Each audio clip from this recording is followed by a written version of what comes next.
ဒီနေ့ခေတ်မှာအချင်းချင်းအောင်နဲ့မလုံလောက်တော့ပါဘူးပြောပြတတ်မှအောင်မြင်ပါပါဒီနေ့ခေတ်အောင်မြင်တဲ့လူကြည့်လိုက်ပါအားလုံးကပြောပြတတ်တင်ဆက်တတ်တဲ့လူပဲဖြစ်ပါတယ်ဟုတ်ကဲ့မင်္ဂလာပါကျွန်တော်နာမည်ကတော့ကိုစွမ်းထက်ပါ Diamond Step Community Center ရဲ့ founder ဖြစ်ပါတယ်ဒီနေ့လူငယ်တွေအောင်မြင်လာဖို့ presentation skill ကဘာကြောင့်လိုအပ်တယ်ဆိုတဲ့အကြောင်းကိုကျွန်တော်တို့ကြိုးပြပြတော့မှာဖြစ်ပါတယ်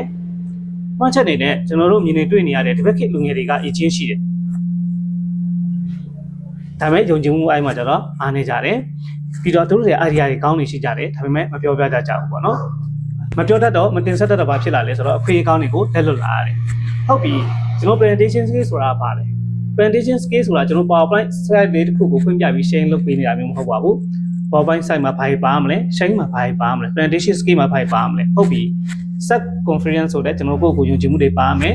ပြီးရင်အတန်းအဖြစ်ထိန်းချုပ်နိုင်မှုတွေပါမယ်